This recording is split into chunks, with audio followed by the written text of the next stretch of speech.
along to episode 4 of Football Fun. Joining me this evening, Dan Peters with us. Good evening, Dan.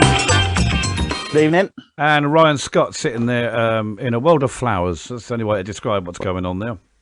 It's all peace and love, man. Is it peace and love? That's because tonight's show, it's all about the Premier League, the ups and downs and the who's, the whys, the what fors, who's going to have a good season, who's going to absolutely tank it. And that's where I think we should start.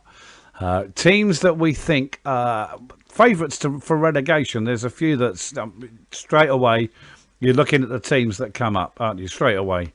You have to be thinking about them initially. So, Ryan, do you want to start this one? I'm actually not going with a team that has come up. And I know you and Dan are going to enjoy talking about this one because being Charlton fans. But I've actually put my bet goes on Crystal Palace to go down. I think they've gone completely the opposite direction from what they were doing, which kept them up. They've gone from an old manager to a youngest manager. They've gone from an old squad to a young squad. I reckon they're in trouble, and I don't think Vieira's going to be in the job much past Christmas. Well, De Boer lasted, was it 7 games? I think it was something like that, yeah. So there you go. I've got to say, you look at Palace, they've been very brave. I think it's a very brave move to. I mean, they had some experience, very experienced players, but you've got to say, replacing them with the youngsters, they've taken a bit of a gamble, haven't they? Dan, what do you think? Yeah, no, I agree. I think they've got a few that, if signings that they've made, that if they work, would be fine for them. I think a lot of it rests on Wilfried Zaha's fitness. But I like Mark Guéhi. I don't know. Guéhi, yeah, Mark Guéhi from from Chelsea. Joachim Andersen was a standout from Fulham's relegated side, and I will always back Conor Gallagher, even if he's going to spend a year in that dodgy kit. But I do think it relies on Wilfried Zaha keeping fit. Gallagher's on Conor Gallagher is only on a season-long loan. They've also signed Michael Elise and Remy Matthews as well. But Remy how many Matthews, of these have got Premier League experience? Sorry, say again? I said, how many of these players have got Premier League experience, at least one whole season under them? Conor Gallagher, certainly with West Brom down in a relegation battle. Joachim Andersen, and yeah, I can understand that because coming into the Premier League from abroad, and I'm looking at Joachim Andersen, it can take time for players to settle whenever they come to England because the game is slightly different. And this is the gamble, isn't it? They've had a new investor this week. Appointment of a 4th director, John Textor, an American businessman, has apparently put in something in the region of £90 million, which is where they're getting the dosh from. But I mean, someone once said you don't win. You're not going to win things with kids. And he's quite right. But and the obvious example, Man United winning with kids, they had an exceptional bunch of kids. I'm not so sure Palace, they've lost a lot of experience, especially at the back. And you're looking at Gary Cahill. He wasn't the quickest, and as we said, the turning circle of a tanker. And there's 1 or 2 other players, and they rely far too much, I think, on Wilfried Zaha. Dan? I actually think defensively is where they've done well in this window. In Anderson and the lad from Chelsea, I like the pair of them, and I think they're good replacements for Scott Dan and Gary Cahill. Michael Elise is an interesting signing. We'll see if he can recreate what he showed at Reading, because at Reading he was a very, very talented youngster, but can he take the step up? That's the thing. It's the step up, and that can take time. As he has no Premier League experience, has he? Which I think. But then you look at players around, and it's the only way you're going to get that experience is by playing in the Premier League, and they're going to have to learn fairly quickly. Ryan? I mean, the thing that worries me the most is, put the managerial appointment aside for a moment, they've lost almost their entire back four. Nathaniel Klein was released. Patrick Van Aanholt run out of contract. Gary Cahill was released. They've got almost no one left. And on top of that, they've now got an inexperienced manager who hasn't managed at this Premier League level at all. But he has Premier League experience. a huge amount. I know it doesn't guarantee anything, but that's got to be in his favour, hasn't it?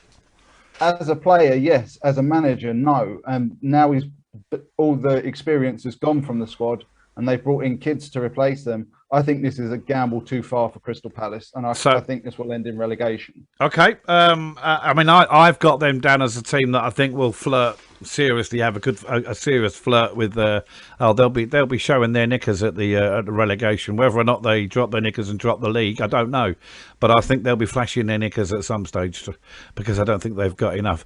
Dan, what do you think for Palace? I think they'll be okay. I think there are worse sides. As I said, I like some of their. Thought you were a players. Charlton fan. Hang on, I am, but I think there is at least 4 teams that I would say are worse. Okay, let's look at one of your 4 teams then that you think are going to really struggle this year. So I'm sorry to do this to the Geordies, but it's Newcastle's time. It's time. Your squad is woeful. Joe Willock kept you up single-handedly. I know they look like they're about to sign him. That was magic what he produced last year. Was it 6 goals in the last 7 or 6 goals in the last 8? It was 8. Yeah, that was an extraordinary run, and you've got to go some to get on a run like that. I know they got Callum Wilson, but again, if he gets injured like he has done in the last 2 years, he's missed 2 big chunks of the last 2 seasons. Yeah, their striker's Jolinton. Like, no, it's not a striker, is it? Really? You have Kieran Clark at the back. No, well, hold on. You're missing out Callum Wilson though. When fit? No, yeah, when fit. But the problem is he's missed 2 big blocks the last 2 seasons.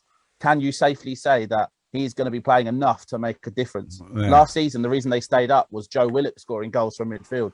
Is he going to do that again? We're not sure, but I don't know if you can rely on him. Ryan. I think the bigger question for me is not necessarily what's in the squad, but have they got Graham Jones for next season? Because him coming onto the coaching staff made a huge change. And Callum Wilson did an interview, I think it was yesterday. Yeah. And he said that Graham Jones came in, changed them tactically, gave them a philosophy to play to. It didn't make Steve Bruce sound particularly very good. Yeah, but Steve Bruce got him in, didn't he? So Steve Bruce clearly thought, I need some help here, and has got him in. It's a tough job, the Newcastle one, because Ashley wants to sell the club, clearly, and the Premier League poo-pooed the last deal because of the Saudi links, allegedly.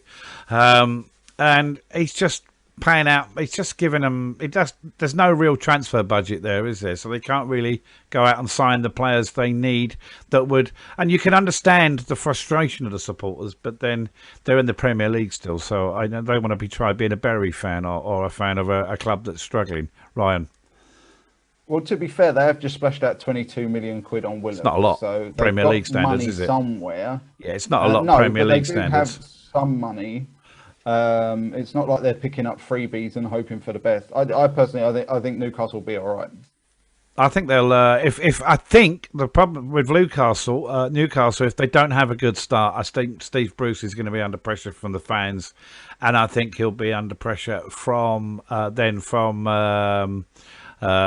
owner will want Cashley. Cashley will not want them to go down again, because then that ruins he wants to sell the club, and what he wants to do is sell the club as a Premier League, and he's doing the minimum he can get away with to try and keep that club in the Premier League. It's a shame for the fans, but that's the way it is. So what we think Newcastle will be safe? Where are we thinking they're going to position themselves? I have them down for 18th, so down. I'd put them just slightly above, sort of 15th, 16th. I can't see them. I can see them flirting with trouble, but I think they're strong enough to stay out of it. Can we look at Southampton from my point of view? I think they've got some good players. James Ward-Prowse is a great player, but they sold Danny Ings, and I think I know he has been injured, but is that too big? I mean, they sold him to Villa, and I think they've dropped a boo-boo there. What do we think, Dan? Yeah, I think that's a giant boo-boo, as you put it. I mean, I understand it because he was going to walk for free next year. Yeah. So I understand why they've sold him, but the amount of goals he scored last season, and just like we were saying about Palace, about bringing in players that are unproven in the Premier League, they've got in Adam Armstrong from Blackburn. Totally unproven. Who has also been playing as a wide part of a three, and I'm assuming he's going to go to Southampton and play central. Yeah, because their only other option is up front is Shay Adams and Shane Long. Shane Long, I think, scored 2 goals in the Championship last year, and Shay Adams has not got going for them yet. It's a concern for where their goals are coming from. They've also lost Ryan Bertrand at left back, haven't they? They've replaced him with Romain Perrault, but from Brest. But that's not really it's not gonna batter the parsnips, is it? Really? Is it? Do you think? I can't see it. Their only other signing, I think, is Theo Walcott, and they had him on loan, and that's hardly a signing to get excited about. Ryan, what do you think? Oh, I've got a soft spot for Southampton because of the youth production that comes out of them. They always produce good players. I think they'll escape it by the skin of their teeth, by the literal skin of their teeth, because I think there are 2 other teams that are worse than them. Okay, I got a question for the pair of you. Out of the promoted sides, who is in the best position to have a successful campaign? And a successful campaign for a promoted side is surely staying in the Premier League. So out of those 3, who's the team that you think will do the best? Which of those 3 will stay up? Because I think 2 of them will go. I think Brentford, and I'm not sure if that's what others will say, but the way they do their business, the way we've seen them play football compared to the other 2 that have also come up in Norwich and Watford, I'm really intrigued by how Brentford play. And also, I mean, Ivan Toney's I still think he'll score goals in the Premier League. I think he will, yeah. I've just put him in my fantasy football league team, to be honest. Yeah, he's in mine too. I really like Christopher Ajar, who they brought in from Celtic. I think that's a solid centre-back option. Yeah, it's a very good signing, yeah. Next to Ethan Pinnock, who I already thought was a very good centre-back. Pontus Jansson's there too. So, I mean, they've got options with a lot of experience. Maybe not at the Premier League level, but a lot of experience. And as I said, goals from Ivan Toney. I think they've got a good chance of staying up. Ryan, what do you think about Brentford? I agree. I think Brentford are the only one of the 3 that are going to stay up. Their business model is successful. It's finally got them where they want to be. I think there are a lot worse teams. We've talked about several of them already. And I think that the other 2 that came up, I will declare now, I think are going straight back down again. Yeah, I'm of the opinion. So we think Brentford's the team. Watford, for me, I don't think they've just not got the right. No, they're going to be too good for the Championship. One of those teams that are too good for the Championship, but they're going to be not good enough for the Premier League, is my opinion. How do you see it, fellas? Watford strike force is atrocious. Yeah, I mean, Joshua King was good for Bournemouth in stretches, but was very disappointing for Everton. Troy Deeney is aging. Yes. João Pedro is a bright spark for them. Ashley Fletcher keeps getting moves to teams in the Premier League or the top of the Championship for no apparent reason. And I don't know enough about Emmanuel Dennis, who they've signed from Club Brugge, to judge him, so I don't want to comment on him. But apart from him, the players that I know, I'm not a fan of. Danny Rose he's all right. Over the hill. He's over the hill. Tom Cleverley is still a footballer. Leave that one there. Yeah, I just don't like their squad. I'm not a fan of their squad. Are you saying Tom Cleverley is stealing a living? Because I always thought he was at Everton, and I don't think anything that he's done at Watford has improved that. He's got England caps, this lad. He's got 13 England caps. And simply because he wore a red shirt in Old Trafford. That's the only reason. Yeah, there's no way if he came through Everton's academy, he's playing for England. So how long are we giving Cisco Muniz as the manager? I'm giving him till October at the latest. Yeah, because it's Watford, isn't it? It's not Watford. It's not a proper season unless they've had 3 managers, is it really? So... Norwich City. Now, Norwich, another team that don't go mad, that don't really tend to go financially mad. I've got 50 quid on this lot. I had a bet at towards the end of last season that Norwich would go straight back down. And if I win the bet, £50 for the upbeats. If not, I've got to pay £50 to a Norwich charity. They signed a winger, Zollis. Maybe is that to get a decent service into Pookie, who's okay. They've got Billy Gilmore from Chelsea, not a bad signing. Another new arrival is Milot Rošica from Kosovo, and Todd Cantwell. If Todd what do we think of Todd Cantwell? Is he as good, or is he just a good player that's being hyped up too much? Dan, do you want to? I think we discussed it on, was it last podcast or the podcast before? I think he's a good player. But he's not what they say he is. I don't think he's ever going to be at the point where we're looking at him as waggling a move for a top 8 club. Right, okay, that's fair enough. No. Well, if he did go to somewhere like Leicester, he'd be on the bench. Is that what we're saying? If he makes it that far. Ryan. I've seen him linked with Aston Villa as a replacement for Jack Grealish, and I just laugh. It's not even close, really, is he? Yeah, I don't mean to be disrespectful, but like I said on the previous pod, his level is top end of the Championship, bottom end of the Premier League. That's it. I'll go quickly drop back to Watford just for a second. Go on, yeah.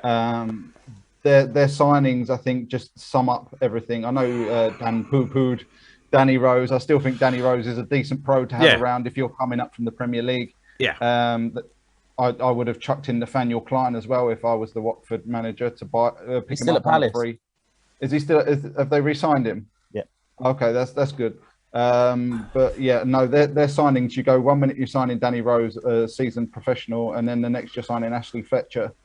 It's going up and going down. And on the subject of Norwich, I think they're just happy to be there, to be honest, because they come up. I don't know whether they got a lot of money and just don't want to spend it, or they just don't want to break the bank. They're not prepared to. They go down and then they add a couple of players here and there, and they may lose some. And that's what they do. And they just, at the moment, they're in that cycle where they're a little bit too good for the Championship, but they haven't been up till now that good. They put up, I think the last time they put up a good start, but then they tailed off. But once injuries come in and they've lost that, they've got a decent first team. But once injuries and suspensions kick in and players lose a bit of form, then they're found wanting. I think that's why I don't think they've done anything drastically that much to improve where they were 2 years ago, if I'm honest with you. And I don't think Pookie's the player he was 2 years ago. I think he's getting a bit slower. And I think the other thing is I think if you keep coming down and going back up at some point, you've got to take a punt and spend some money in order to stay up. But Norwich don't seem to want to do that. So that's their business model, isn't it? Yeah, they're not going to put the club in financial trouble, and that's fine, I think, because I mean the supporters, to be fair, they get one season that's quite tough, and then they get another season where they're challenging for the league. So it swings and roundabouts. Is how for some fans, they'll take that. They'll take going up, and a valiant effort to stay up, but in the end we go down. But the following season, as long as we're banging on the promotion door again, we're happy. Dan. I was going to say, I think they've only got one decent player to sell, and that's about it, really. Yeah. Sorry, go on, Dan. I was just going to say, the other team that I don't think will go down, but need to make some signings is Burnley. I think they'll be okay, but their squad is looking frail. Do you? I mean, I'm thinking about Burnley. They have patches in a season where they're really rubbish. They look awful. And then they get it together and then they can look awful again. They can tail off. And their season, there's no consistency, but there's patches of this, there's patches of that. And that's how they work. I think if they have a bad start, I think that it depends on their start. If they got off to a good start, they've got enough about them to stay up. But if they have a bad start, they could be down there. But then you have to look at, there are at least 4 or 5 teams that look worse than them in the league as it stands at the moment. Ryan? I agree. I think Burnley are going to be down at the bottom at the end of this season. I don't know whether they will go down because there are worse teams around them. But I think they've got a squad of solid pros, aging pros, a manager who knows how to play one way and one way only. And eventually their time will run out. Yeah, but in football, as any fan of a club that's been relegated from the Premier League and then barreled their way down to League One or somewhere, the time does run up. But if you've got a manager that does the job, look at Stoke City. They hated the way, they loved being in the Premier League. They got fed up with the way that Pulis played the game, and they wanted him out. And they got him out, and they got what they wanted, but they got a bit more than that. They're now just a bang average Championship side. It's happened time again. It happened to Charlton. There was a group of fans, not all of them, just a small group that wanted Kirbishley out because we're going for Europe. We're going for Europe, and and Kirbishley went, and then we had the Donkey Dowie in after that, didn't we? And the Pillock Pardew with Les Reed as a Mr. Nice Guy in the middle for a few weeks. And Careful what you wish Tottenham. for. Tottenham to a lesser degree. Pochettino, they wanted rid of him and got Mourinho. Which, well, you know. Ipswich, I know it's in the Championship, but had the same with Mick McCarthy. They were desperate to get rid of Mick McCarthy. Is this time for my Mick McCarthy impersonation? Can I do it again now? You can keep your Pekingese. That's it. That's all you get. One team that I do worry for, actually, I'm going to bring this up now, is Wolves. In the last 12 months, they've sold their best attacking player that they had. They've lost their manager. There seems to have been a fallout between the manager and the board. They've sold their goalkeeper, who for me was probably in the top 5 of the goalkeepers in the Premier League, in Rui Patricio. The fact that he's gone to Roma is, and they've brought in an inexperienced goalkeeper at Premier League level, a manager with no experience, and Raul Jimenez is finally back from a fractured skull, but is he going to be the same player he was before he was injured? Hell of an injury he had, wasn't it? It's Exactly. Jose Sarr in goal. And they brought in Francisco Trincao, the Portuguese. That's it. And then, of course, they got Adama Traore, can still cause a bit of chaos on his day, can't he? So, but under the manager, I don't know. It's just touch and go for them. They could be down there, couldn't they? Really? They're a massive unknown, aren't they? You just don't know what they're going to. I don't want to predict them to be anywhere near the bottom in case they show up out of nowhere. Yeah, but it wouldn't surprise me if we did see them in that relegation dogfight for a while. Looking at the teams, I mean, we're saying here, aren't we, that we're saying that it's definitely Watford, definitely Norwich, and then any of the others that we mentioned. If you had to put Crystal Palace. if you had to, you're saying Crystal Palace, definitely. Is that what you're going for? If I had to put money on it, I think if I had to put money on it, my bottom 3 would be Crystal Palace, Norwich, and Watford. Palace will always be in my bottom 3, regardless of whether or not they're a team of superstars. That's neither here nor there. That's purely because I'm a Charlton fan, and purely because I hate them with a passion. But Dan, who do you think the third team are that are going to go down? I have money on Newcastle going down. They're part of my competition bet I did for like one team to go up and down from each league, and Newcastle are one of the teams. I'm saying Southampton. I don't think they've done. Yeah, I'm saying. I spent a lot of time, and I've gone back and forth on Southampton or Newcastle, but I'm going Southampton to go down. Let's look at the European places. I mean, this is where it's interesting. The UEFA. You've got the Champions League. What is it? 4 places in the Champions League. I think that's an interesting battle. But the battle below that for 5th, 6th, and 7th. And can teams who finished in those 5th, 6th, and 7th positions? I'm thinking teams like Leicester. Can they make the Champions League? The teams that want the Champions League and you expect it are, Man City, Liverpool. They're the 2, and then any team from Man United, I say Tottenham, and Chelsea. But what about I mean, do we think those are the 4 teams? I mean, is it going to be out of those 4, or someone like Leicester who've done really well under Brendan Rodgers? Dan, do you want to go first? UEFA League. Who's going into that? So I've kind of chickened out this one. I have Leicester to finish 5th as the team. That the Champions League for me, the 4. We'll get to what order they're going to be in, but Chelsea, City, Man United, Liverpool, I think are the Premier League 4. Leicester in 5. Then for me, I've gone with 4 teams that could finish 6th: Arsenal, Villa, Spurs, and Leeds. I want to back Villa. I really like their business.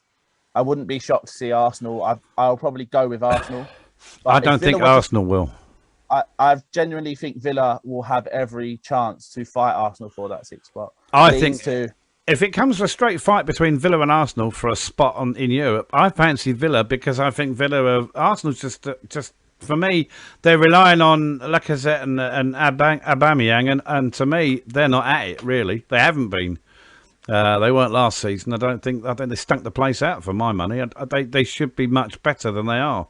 And Aubameyang hasn't scored in 7 pre-season games, which isn't I mean, it's not great, is it? No, it's pre-season. That's just about getting fitness. But you want to score in pre-season to get yourself ready for a season. We've seen strikers that have had bad pre-seasons and then have had bad seasons. Yeah, Ryan, what do you think about Arsenal? Let's talk about them. You know what? This beyond fifth, I agree with Dan. I think the top four, I'm not going to give specific order, but the top four are going to be exactly what Dan said. And I see Leicester in fifth as well. After that, it seems to be a bit of a free-for-all because there's so many variables. West Ham did well last year, but they don't have Jesse Lingard this year.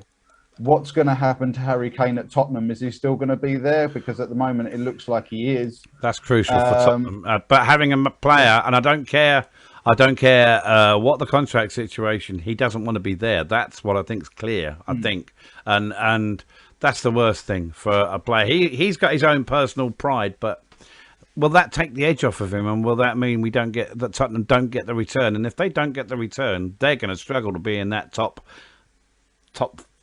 band, aren't they? Aston Villa are another shout there. They've done some really good business, but are they going to settle after they've replaced Jack Grealish? Yeah. I think I did hear it's the Villa chairman, Christian Perslow, who came out and gave this eloquent speech about how they've identified key ingredients and signed 3 players to replace Jack Grealish. Basically, my money for should we call it 6th place, because they're probably going to 5th. Yeah. I'm probably going to throw my weight behind Aston Villa because I just don't see anything at Arsenal to even remotely see them challenging for Europe. I think the whole squad, Lacazette doesn't score, Aubameyang doesn't score. You can only rely on the kids for so long before they're going to run out of steam, and they've just spent the 50 million quid they do have on a centre half. Can we just say about Villa, they've lost the head coach, one of their assistant head coaches, John Terry. They've now lost Richard O'Kelly, who has been with Dean Smith since 2018. They worked together at Walsall and Brentford. So he's a big part of what Dean Smith does. Is that going to be a big loss for them, Dan? What do you think? The 2 head coaches, something's going on there, isn't it? Yeah, I wonder if they're just having a reshuffle. I don't think so. I think Dean Smith's done enough to get me to back him. I believe in his abilities. Oh, I'm not saying I don't think they're going to be anywhere near the relegation battle, but are they going to, having lost Grealish? I think that's the big thing. That's the big thing. They've lost a big player in Grealish, and you lose a big player like that, it can have an effect on players' mental. Because, like you say, we sold our best player. We're not ambitious, so they just plod along. Something that happens. Yeah, but to be fair to them, the first thing they did was they went out and bought a Premier League proven goal scorer in Danny Ings, and they've gone out and and they've gone out and brought 2 creative wingers in Leon Bailey and Emi Buendia. Leon Bailey is probably the one that you're going to and ah over the most because he hasn't got any Premier League experience, and this is the first time in the league for him. But you know, they've done exactly what they should have done when they lost their main player. I think the changes behind the scenes are gearing up for Villa to take the step up to join the Leicesters. Okay, what about Leeds United? I think clubs will be aware of be more aware of them this year, won't they? Yeah, I mean, I think Leeds are a dangerous side. They've proven last year that they will beat more or less anyone. And they struggled at Old Trafford. I think they got a tanking at Old Trafford.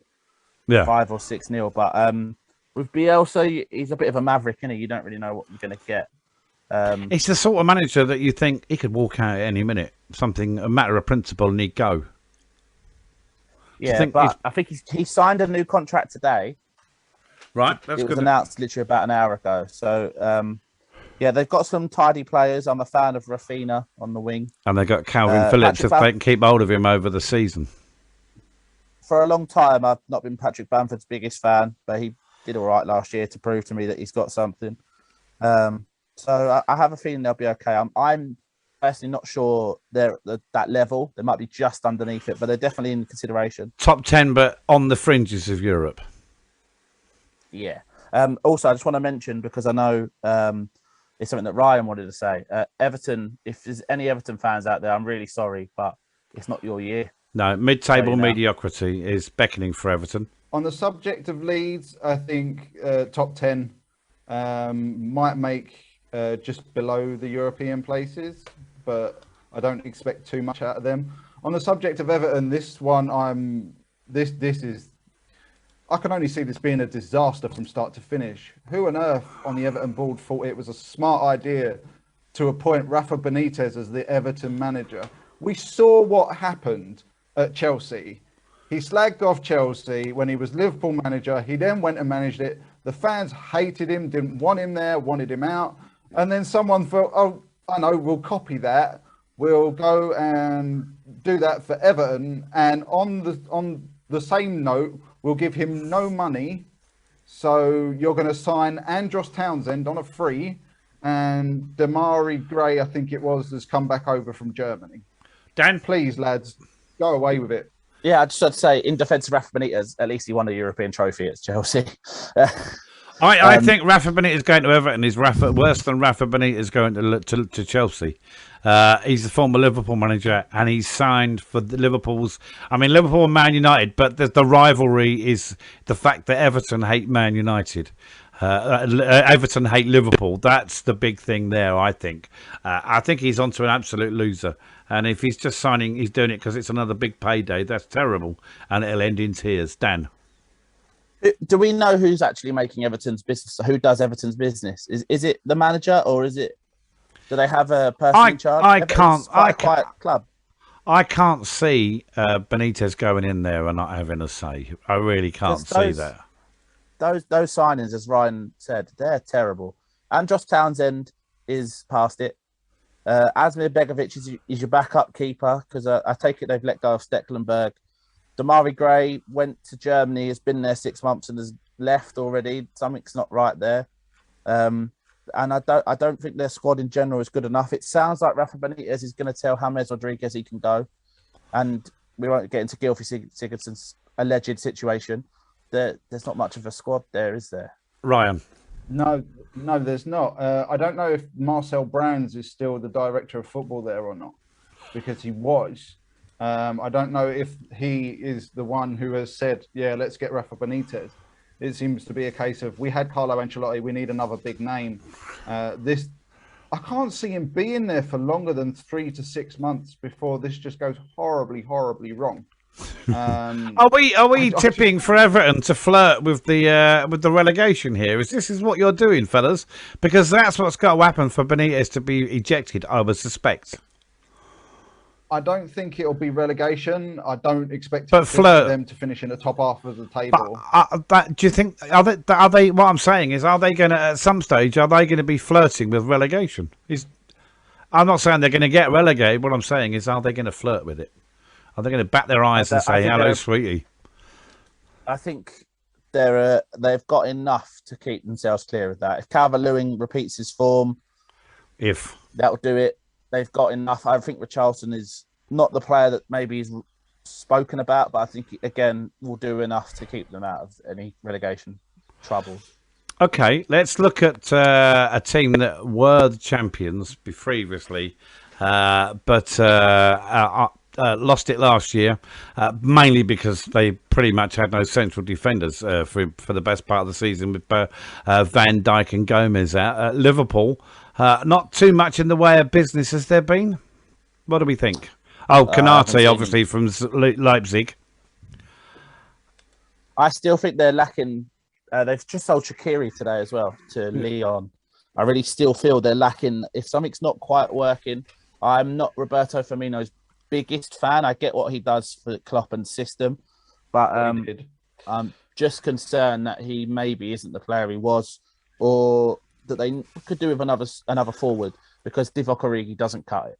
Defensively, they'll be better with Van Dijk back, and they've got Gomez. They'll have. I think Robertson's picked up an injury recently, hasn't he? Yeah, Robertson's out, but I think going forward, you remember last season, obviously there had a lot of defensive issues, but going forward, a lot of teams were stopping that front line. I think it's because they were pushing up a lot higher and Firmino was a lot quieter. But if that happens again, even though they've got a new defence, I still struggle to see them winning the league. For me, there are two teams that I think will win the league, that could win the league above Liverpool. Ryan?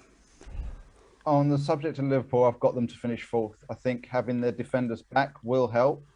However, Firmino has not produced for about 18 months now. He's not the influence that he was, and their fluidity up front has suffered. And their midfield, they've lost Wijnaldum, who performed very well for them. Henderson is becoming more and more injury prone. So I think basically when you look at it, they've lost basically two of their midfielders, and the only one that they've got that they can basically rely on is Fabinho. I really do like, is it Curtis Jones? I think. He's injured though, isn't he? He's injured. Yeah, he's injured.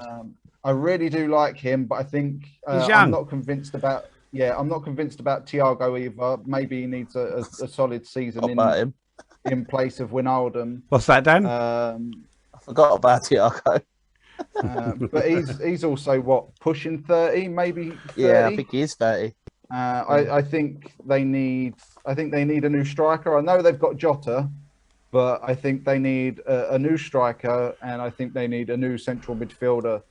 I know they've been linked with Saul like everybody else has, but unless they actually put some money into the market, I think it's going to be a fourth place finish for them. Okay. Right. Let's talk about Manchester United. I don't think.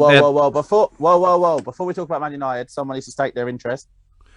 Yeah, we do have a Man United fan. I am a Man United fan. I've said this on previous pods. Yes. I think they're okay for the Europa League. I don't think they're good enough for. I don't think they'll be Champions League, and there's a reason I don't think they'll be Champions League. Is it fourth for the Champions League?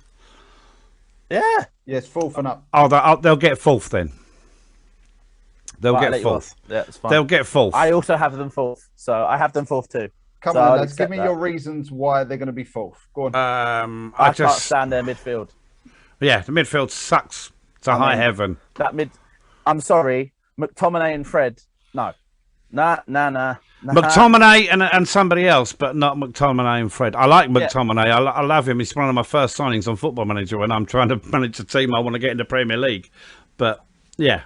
I think McTominay, you can use him, but next to someone like Fred, no. Fred is not a Man United player. I can't stand him. I think if they replaced Fred, I would not have a problem with the midfield with someone else. I like the back four. United. I think. Who would you replace him with? If you're not playing, Ryan just said it. I'll have Saul. Ryan's just said the player I'd try and get. Okay. Saul from Atletico Madrid. I know Locatelli's gone to Juventus, but he would have been an option. James Ward-Prowse, I mean, would do a job at United, quite frankly. I think he'd be a great fit. I think people would look at that signing of, say, like Ward-Prowse and go, really? But I think that's such a good fit alongside McTominay. Oh, I like that.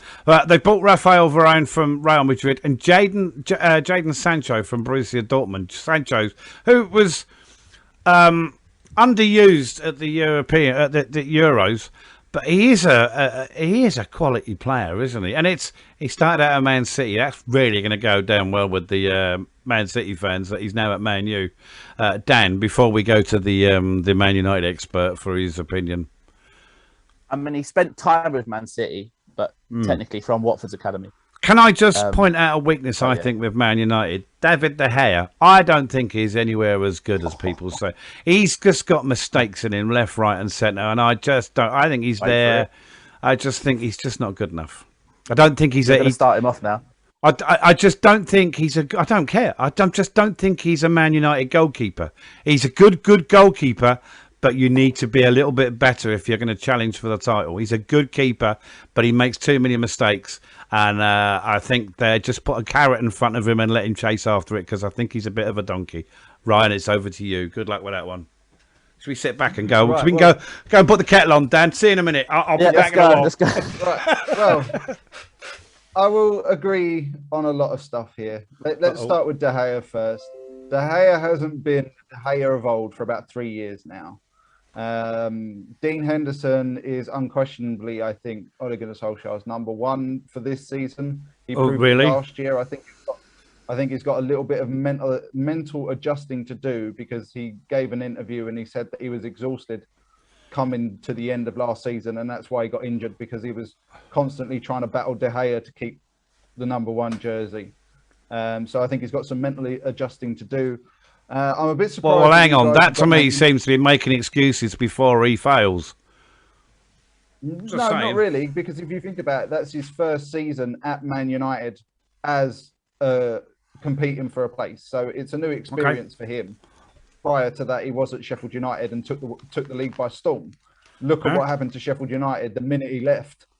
On the subject of Varane, I must admit, I'm really surprised you guys have got us down for fourth, because I've got us down for second, because we finished second last season with a midfield of Fred and McTominay, Dan.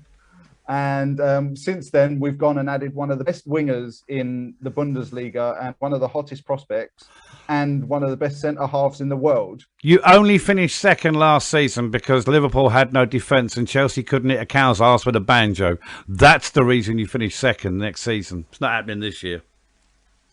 You think so? Yeah.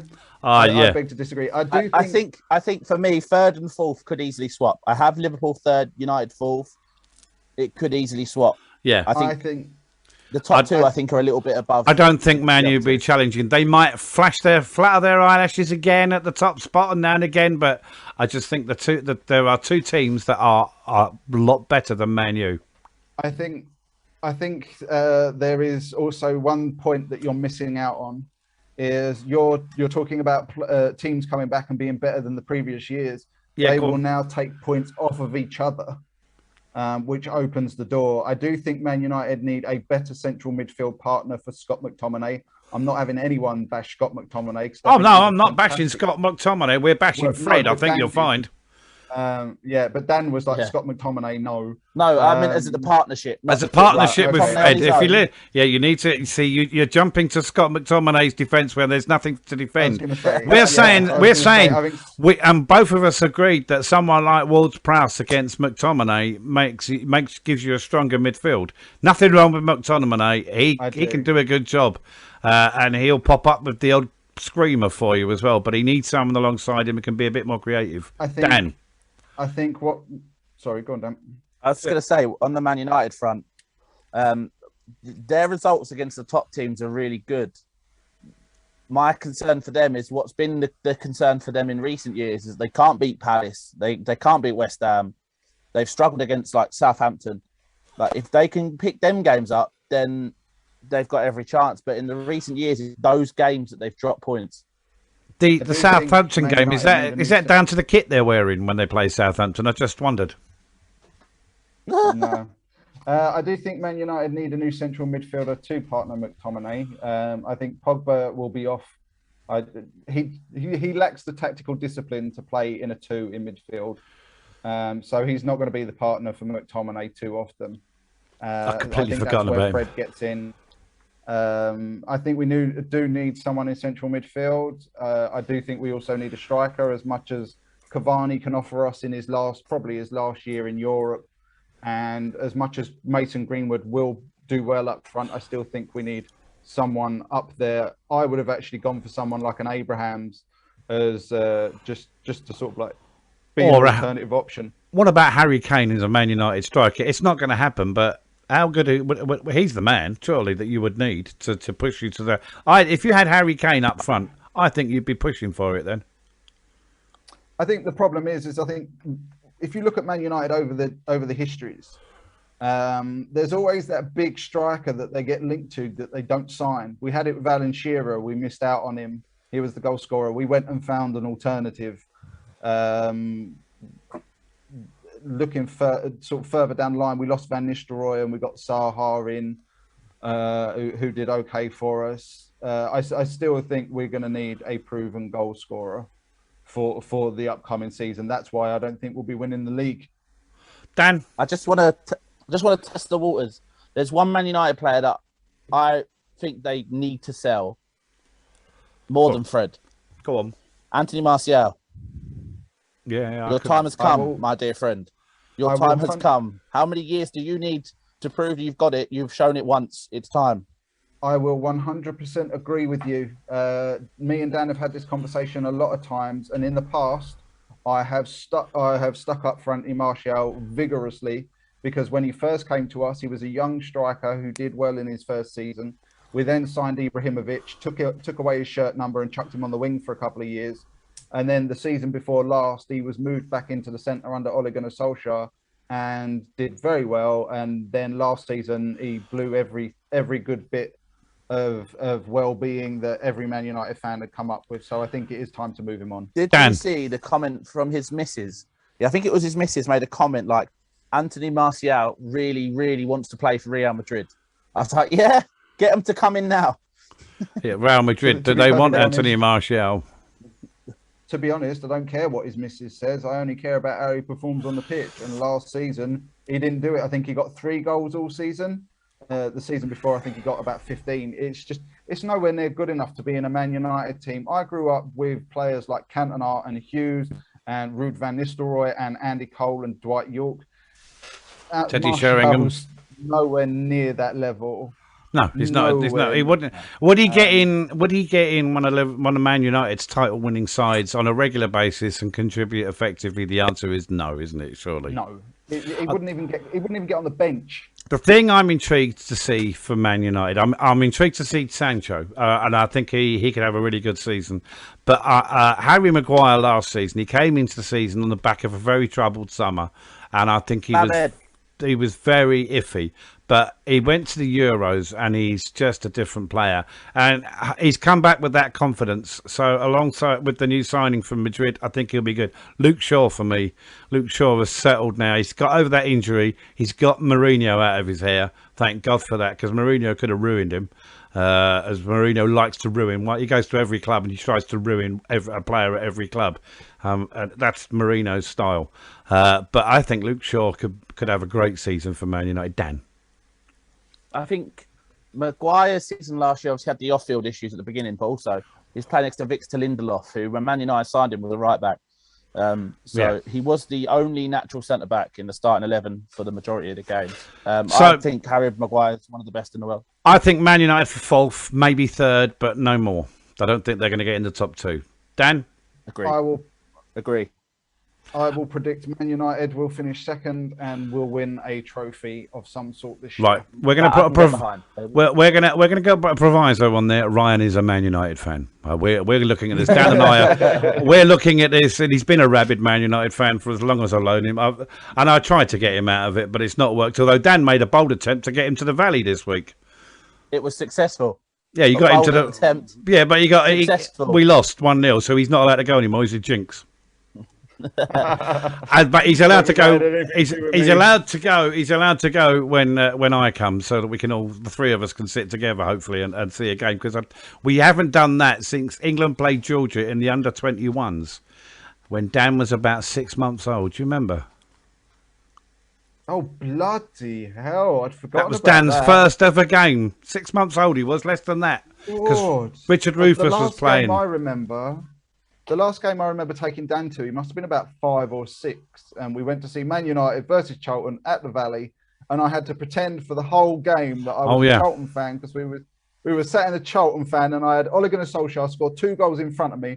I could not celebrate. I could not make any noise at all. Otherwise, I was going to get mobbed. One of these shows, we've got to do the most embarrassing things you've done or you've witnessed at a football match, because Dan's done a couple of perlers. I'll tell you, he's absolutely done. I've done one just about 2 years ago that will stick in my memory forever. I was going to say, just for our listeners, if you ever do discover who we are and you want quality entertainment, go and sit next to Dan Finch at a Charlton game and just watch him. Forget about the game, just watch Dan. Don't watch, listen. I'm sorry. Experience myself on Tuesday, and it's worth the entrance. Can I just? I know where he gets it from, and it's clearly me, because we've got lots of friends who sat with me at a game, and they will vouch what I'm like.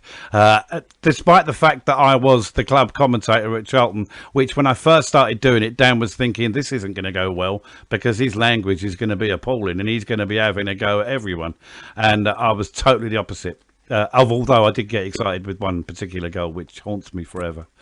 But yeah, so we'll talk about our embarrassing episodes at football matches because Danny Mills and Dan get on well. I've got to tell you, there's a brilliant thing about them. But let's look at let's turn our attention to Chelsea. Chelsea are my team that I think will be in the top two, and I really believe this because of one thing now that they've added to the team that they didn't have last year. Because last year, as we agreed, they couldn't hit a cow's arse with a banjo. This year, they've got the beast, Lukaku, who Man United should never have got rid of. Lukaku would have made so much difference to Man United over the last 2 seasons, but no, they didn't want him. And we've discussed this in the previous. We've discussed this before, but I think Chelsea are going to be challenging this year. Ryan, do you want to come back on that one first? Because you're already tipping Man U for second. Why are Man U better than Chelsea? What does Chelsea lack that Man U have? I've got a couple of reservations about Chelsea. I think their centre halves are slow.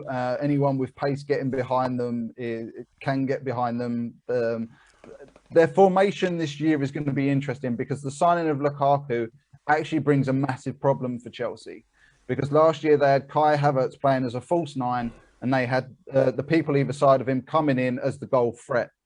So how are they going to change that to accommodate Lukaku? Is Kai Havertz going to go wide? Because we saw him at the beginning of the last season wide and he was completely ineffective.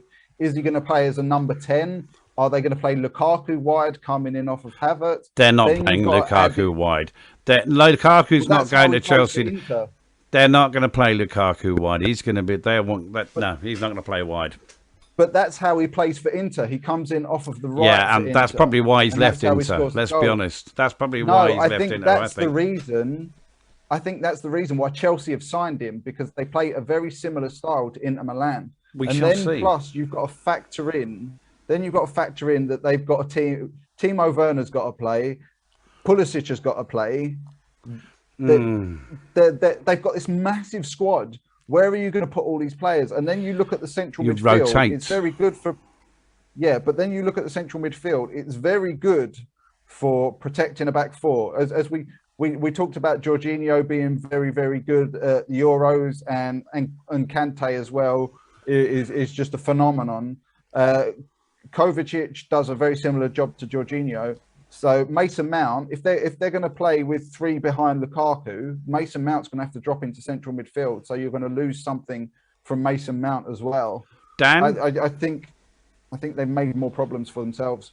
They have been pre-season playing a 4-2-3-1. I think in preparation of bringing in Lukaku as the one, with Havertz. I think they will put Havertz wide, although I don't necessarily agree. I think Havertz goes on one side, Pulisic on the other, Mason Mount through the middle, Jorginho and Kante do the donkey work, and then the wing backs with who else is there? Callum Hudson-Odoi and Pulisic, Ziyech. I don't think Ziyech. I don't know if it's Tuchel doesn't like Ziyech or he's what, injured. but he's back fit now. What do we make of the Chelsea defence? Daniel, let's ask Dan this first, because what do we make of the Chelsea defence, Dan? Because you've already said that. So I like Azpilicueta. I trust Azpilicueta. He's getting legs though, legs. I'm thinking when he's getting on a bit. But he's getting on a bit, but still fine. He showed it for Chelsea last year. He showed it for Spain in the Euros. He can still do a job. Centre backs concern me a little bit. Thiago Silva and Rudiger. I don't mind Rudiger, but he's not like sensational. Ben Chilwell and Reece James, if that's the combination they go with either side, fantastic. No problem with either. I like Chilwell and I like James, but I think I like Chilwell more. It's the middle two that concern me, but I have a feeling that with Kante and Jorginho sitting in front of them, I think they'll be okay. Ryan, because he's itching because he's got to make. You can't really. You can't praise them too much because you're saying Man United are finishing second, aren't you? You see. I just want to make one point, and that is, I already said that like the Chelsea centre halves are weak, but every time Chelsea go to a back four, it blows up in their face. They only seem to have success when they play a back three. It's the same as Lindelof. He plays better for Sweden in a back three than he does as a 2 for Man United, and it's the same with Christensen. At Chelsea, if he's in a back three, he plays very, very well. If he's in part of a pair, he doesn't play very well. Chelsea have probably got arguably probably two of the best fullbacks in the league. So fullback, I don't have any issue. Their centre-half pairing, and I don't think their goalkeeping issue is resolved either. I think Mendy's a good, solid goalkeeper. I don't think he's a goalkeeper that's going to save you points throughout a season. But he's better than Kepa. Yeah, but we all know how dodgy Kepa's. Unless it's penalties, Kepa's good at penalties. Comes on at penalties. Yeah, What? Because he saved one. he saved a couple. Well, yeah, he saved a handful at the Euros. Yeah, but he won't come off unless yeah, but he can come on for him. No, yeah, he does. Won't come off when he's told to. Yeah, no, he won't. That's a couple of years ago. That was hilarious. I would have. I think if he was on my team, I'd have dragged him off myself. John Terry said he would have gone and grabbed him and taken him off. Let's look at him on the spot. Man City. Man City. Are they champions elect again? Question for this. Go on, go and get your question, because I think Man City are the team to beat. If you're going to win the league, you've got to beat Man City twice. I agree. Manchester City are the favourites to win the Premier League, without question. I'm a Man United fan, but I don't do football tribalism. I love football. I do. Hate Palace. It's good to watch. I love it. My question for you two is, we all know that Manchester City have spent £100 million on Jack Grealish. So two-part question. First, did they need Grealish? And secondly, did they spend £100 million on the wrong player? Who else are they going to spend £100 million on? Harry Kane. 160 million. At the moment, Levy's a bugger and he won't sell yet. So what they'll have to do is if they want Harry Kane, and I still think they might get him, but if they want Harry Kane, they're going to have to possibly sell a couple of players. And I think they're looking to do that. So don't think for a minute they're not considering Harry Kane. Dan. But that's my question. Sorry, I was just going to say, that's my question. They spent £100 million on Jack Grealish. No, I think they've got a good player. But a player, arguably, they probably didn't really need. Yeah, they've lost Aguero. They've lost Aguero, and they've got a player that they brought in to replace Aguero, and he's not the same as Aguero, but they brought in a player, Dan. Sorry, I was going to just say, should that £100 million have gone on the Kane transfer? That's my question. I think they could get both. I don't think they're going to, but I think there's a possibility. For me, I actually think they've looked at Jack Grealish as a replacement for Raheem Sterling. So you think so? You think they're going to look to cash in on Sterling? So my thing is, I think they're going to use Sterling / Foden as a false number 9, meaning that player that plays off the left-hand side is free, and that's where they'll put Grealish. Because he'll run at players and he'll cause a bit of chaos. The amount of free kicks... Yeah, he'll come in on his right. The amount of free kicks they're going to win in and around the box because of Grealish. De Bruyne is laughing. De Bruyne is going to be... He's going to have to wear new underwear every time he gets on a pitch, and it's going to be wetting himself with excitement. Ryan, yes. My question is, also with the signing of Grealish... He's full of questions tonight, isn't he? Yeah. Grealish likes to hold the ball up and try and beat a man. So my question is are they going to have to adapt their style of play? Because obviously City play a very fluid style of play. So is Jack Grealish going to slow City down in attacking movement? No, they're going to expect Grealish to develop to play in their system that Guardiola, and that's why Grealish has gone there, because he wants to develop. And they're not going to change the team to suit Grealish. Grealish is going to have to adapt his game to suit Man City and Pep Guardiola, and that's why he's gone there, and he said that quite clearly. So I don't think Grealish for a minute thinks he's going to walk straight in and be the number one. He knows he's going to have to work hard. He knows he's going to have to work to adapt and to improve. Dan?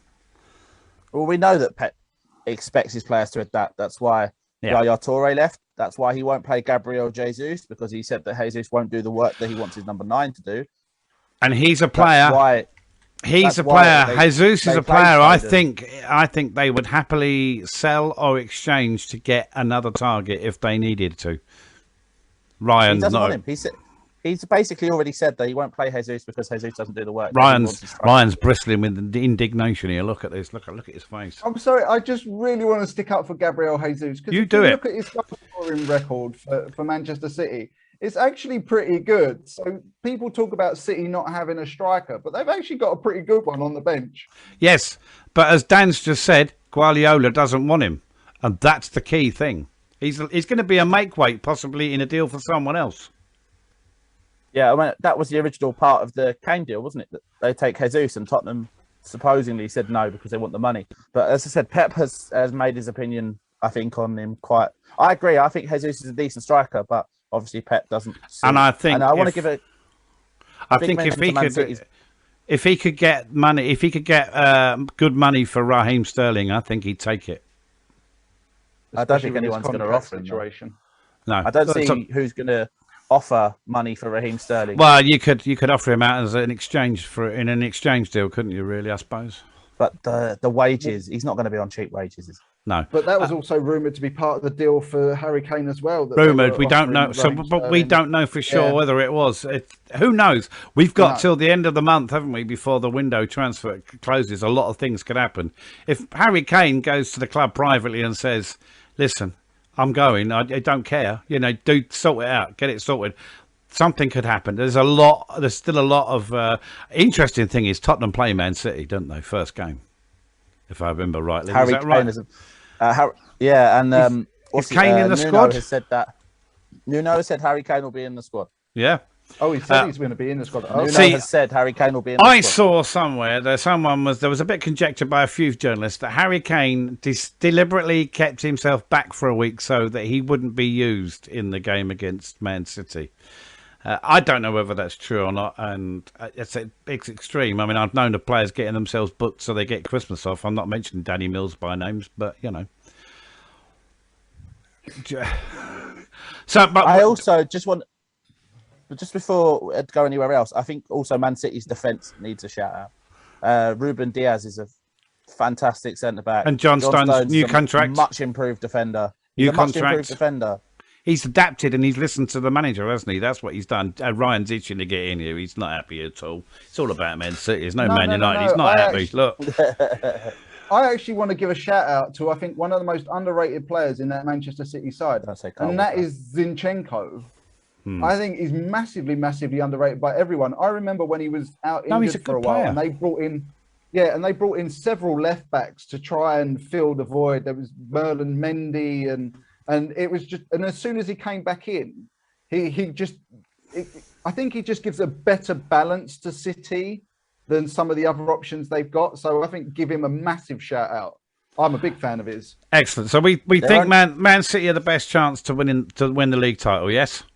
And we're divided on who's going to finish second and third, but we've got a rough idea who's going to be in those top four places. None of them are going to be Arsenal. I think if we didn't vote, it would be Chelsea. Okay. All right, listen, we'll wrap it up there, fellas. We'll be back. Listen, we might as well come back next week and have a look at the first games in the new season. I might even be able to add a little bit of over the season, add some non-league opinions. More about that maybe another day. But that's all I'm saying. But yeah, we'll come back next week and we'll look at the first game. We'll look at the Premier League because it's a big start for the Premier League at the weekend. But yeah, by the time you're getting this, so we'll do that. Ryan, thanks very much. Thank you very much. Dan, thank you very much. See you next week, chaps. Thank you, everyone. Dan, how can people contact us before we go any further? Before we say goodnight? So we have our Twitter account, which is Football Funders Pod. Yep. We have the Facebook group, which is Football Funders Podcast, and of course, Football Funders Podcast Football Funders Pod at gmail.com. And you can find us on Spotify and Anchor. And Google and Apple now. We're all over the place. We've gone. We're getting fancy. Well, I got us on Apple, so you can get wherever you get your pod. You can get us now. We're omnipresent. That's the term. Cheers. Thanks very much. Have a good weekend. Hope that we have a good weekend of football ahead. And we'll see you all next time. What's this? What? Shout out to one of my close friends, Robert Gammon. He's someone that you know as well. He's getting married this weekend. So congratulations. Son number three, we called him, didn't we? I think. Yeah. We did. I'm surprised. There's 10% of me that's surprised he's getting married. That's all I'm saying. Good night, all.